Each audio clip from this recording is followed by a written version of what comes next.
Good morning, ladies and gentlemen. Tradingology.com trading room for September 17th, 2020. Got another Thursday. We're wrapping it up for the week. Get the doors open, get my chat going. Here we go. All right. How are you guys doing this fine morning? Got the coffee? Ooh, coffee's getting low. You didn't refill before you got in? I didn't, apparently. I'll make it. I'll have to ration. I'm about halfway through myself. We can do the half hour ones. I can make it. It's not the hour session, so I'm safe. Right. So the market wasn't happy overnight, that's for sure. Yeah, but, good morning, Andre. It's kind of odd, right? We had this kind of downturn. We're down almost 300 points on the YM, but it was like no bearish herding. Bullish herding pretty much dominates at this point. But I don't know. I will pull up that recent spreadsheet here. Looks like a total fake out to me, but looks like they wanted stuff at cheaper prices. Yeah, they want to knock out a few retail traders from their positions so they can accumulate a little bit. Yeah, we had a little bit higher ABS yesterday, but as Dave just mentioned, no new bearish herding at all, and we actually had new bullish herding. Yeah, and the flow keeps going down, and remember the flow predicts MT volatility. So if that's going down, we're going to see a lower MT volatility. Buy sell signal looks like it bottomed out at -6 and it's been heading upward. Yeah, let's do a quick update just out of curiosity. What are we at? 1185. I'll update this tomorrow too. Yep, so on the upturn came down to that. So it hasn't made it down to -10 for a while, so it turned right where it has been turning. Yep, that's right about the level it goes back up again, so we'll see. Yeah. Everything's leaving clues. Absolutely. It's become a clue finder. And of course, VXX is down while the market is down, and it goes up when the market goes up. So the position we got into yesterday is doing okay at least at the start. Yeah, I think it was like 22 up, 14, 1, 5, so it's hovering. I shot this over to Dave last night too. Interesting little, I don't know if this means anything or not, but just something I took note of when I was looking at it historically. We'll squeeze these guys down so we can see the top of this large one when it happened. Good morning, Ace. What was that? Good morning, Ace. I don't know who Ace is, but he's out in Denver. Yeah, with the grandkids. Well, enjoy. Absolutely. We like traveling that way. Mountains are awesome. Yeah. My second oldest son was in Parker, just south of Denver. It was a nice area. Sweet. Yeah, so we got our implied volatility that we added yesterday. Yesterday's still here. And we see it as still making its move down, so we like that. But I was looking at these Darvis boxes historically, and I noticed when we had the big run-up, when the market was unhappy in February, March, is when VXX spiked, right? Then it started coming down. Since then, I started calling this, the first. Then there's 2, 3, and 4 Darvis boxes were formed, all moving down. And then we had a little spike. At the same time, the VXX went down, SPY VIX went down, implied volatility went up because we had another small downturn, right around the middle of early June there. And then the Darvis box was reestablished up high. So I call this 1 again. Then we got 2, 3, 4. And now look, we had a little move up again. Implied volatility went up. So did the VXX. Now we're establishing another new 1. So are we going to see a 2, a 3, and a 4 down here where it might go down to around, this 13 level for the VXX? I've noticed, you know, the steps down get smaller, obviously because you can't go below zero. So as we step down from, you know, 50 down to 25 here, maybe we'll step down from 35 to 15. I say is a good target because then we're down around historic lows. So there's might be another little clue that VXX is moving down. We'll see if it does another 4-step down. Yeah, that's kind of interesting. I think those kind of patterns do have some validity. You just have to spot them. He says a lot of smoke in Denver. What's going on with that? Is that pollution? You mean? Probably all the California and Oregon fires and everything. Is it fire or pollution? Because I know, I always thought Denver was one of the cleanest cities in the country, but it's not. It has a lot of pollution out there. All of the a lot of chip manufacturers around there, and they actually they give off some pollution, unless it's fires.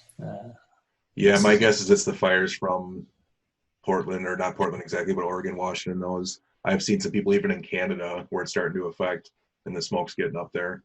Oh wow! Yeah. All right, guys. So we take a look at the market. We've got internals just kind of hovering around that. We started out really low on the advanced decline there, and then we started coming right back up again. So we're down below 2,000, which was interesting, but it got bought right up. The up down volume just kind of hugging that zero line again, not really making a stair step lower. And we do see that open up really high or really low when there is a big move overnight. Mm-hmm. So that's one of those where you want to make sure if it's going to stay low and be a potential true trend day to the downside, you want to keep it below that 2,000. When this jumps right up over it, then those possibilities are off the table. But I have noticed that over time where it's like, yeah, if we're up 500 points before, it'll open up plus 200, or vice versa today where it was way down, 500 points, whatever it was. Now we're back to 150 down on the YM. Whereas it will do that, then it'll retrace. But yeah, key is there's watching the volume with it, and everything else kind of replicates itself along the way. Exactly. Yeah. So we've got, and interestingly, the VXX did spike right in the early morning. And by the way, if you guys aren't following my trades on C2, I was going to mention that too for sure. Speaking of VXX, it's moving right now for us too. Yep. In our favor. We like it.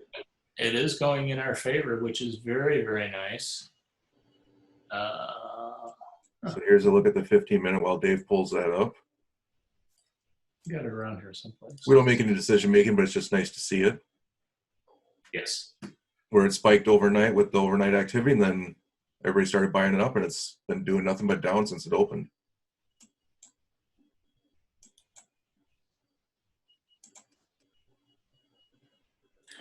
And so I had some VXX puts. I don't do the VXX system on here, just FYI. Not sure why. Why is this doing that? Yeah, so if you guys haven't heard, he's going to pull up a link. You can follow him on Collective 2, which is a way of following trades, whether in paper or real accounts. As he just mentioned, he's not doing the VXX trade system that we leverage here that we've taught, that Dave put together, I should say. And, but all of his other ones, his regular trades, whatnot, you can absolutely follow him there. And save some of your time. There, he's got the link. Perfect. Yeah, 88.1% profitable trades out of 37 out of 42.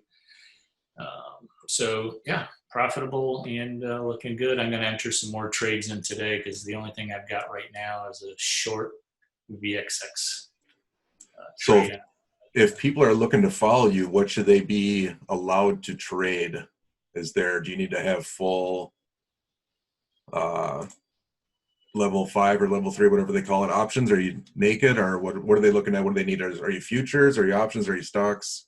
They're all naked options. So we trade real small though. I mean, I'm not I'm not doing my full account. I'm just doing one contract here, 2 contracts there, 3 at the most. So you should have between 35 and 50,000. You can do it with a smaller account. You just don't do all the trades. So you just do, just do a few. But if you scroll down there, you can see like the ones that we've closed out, ones that have closed out there. We get small wins, mostly, some bigger wins. Like I had a VXX short that went up about $700, but kind of basically just real small positions, short 1-2 contracts, doing, whenever we had a profit, we'll take it. When we get in trouble, like with the CHW and the CWH and the ALB, we already had winning contracts on the other side, so we just offset them. It's a lot of winning trades in there. 37 out of 42 so far, 88% win rate, profitable. I'm shooting for, if you go way back up at the top again, it shows, unfortunately, I started posting the trades the last 2 days of July. And I didn't have a losing trade in July. But what happened was they were negative going into August 1st. So it was down. So that's why I was out. And I should have thought about that. I should have started August 1st instead of July 29th, But anyway, that's typical for my overall portfolio, anywhere between, like we were talking yesterday about expectations. Yep. And the day before, we should talk, it's anywhere from 3 to 5%. That's what I'm shooting for. I'm shooting 3 to 5% a month. Fantastic. So, yes. I'm going to be putting on some more trades today. So if you want to follow me, it's IB Pro System. So make sure you're approved for the option so you can do naked puts, naked calls, and have the proper, appropriate plan. Like he says, 35 to 50 is what you want to be trading and following them there. So it's not for the $5,000 accounts. It's for the large, I shouldn't say larger, it's for the moderate accounts, because there's people that there's members here that have 6-figure accounts. So we want to take into account everybody. Yeah. So you can do it with a $10,000 account. You can do it with a $100,000 or $200,000 account. If you're with Tasty Works, because Tasty Works knows how to margin naked trades and options very well, and that's kind of what they specialize in.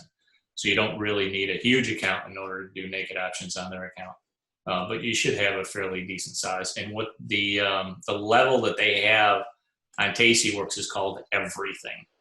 You want the everything account. Yeah, the all you can eat or something like that. Yeah. They're all in. They call it some fun name.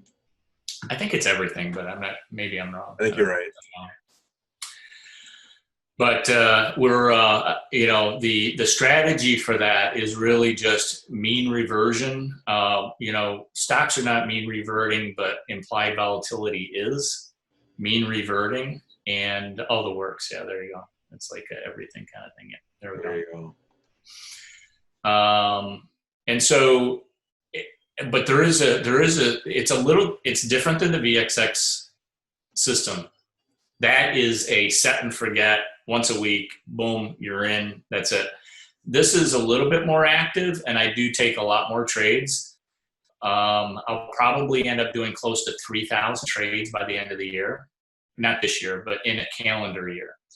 And if you can make 3, 4, 5% every single month from those kind of trades, it adds up. And you can also compound it, like when you went over your compounding chart there. I think it's very, very powerful.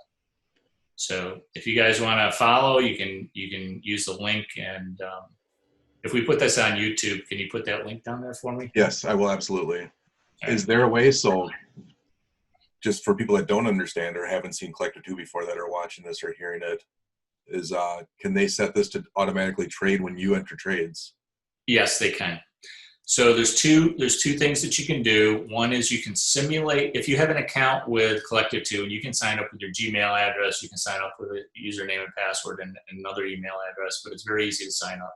And they don't bombard you with ads and emails and spam and stuff like that. They're pretty good.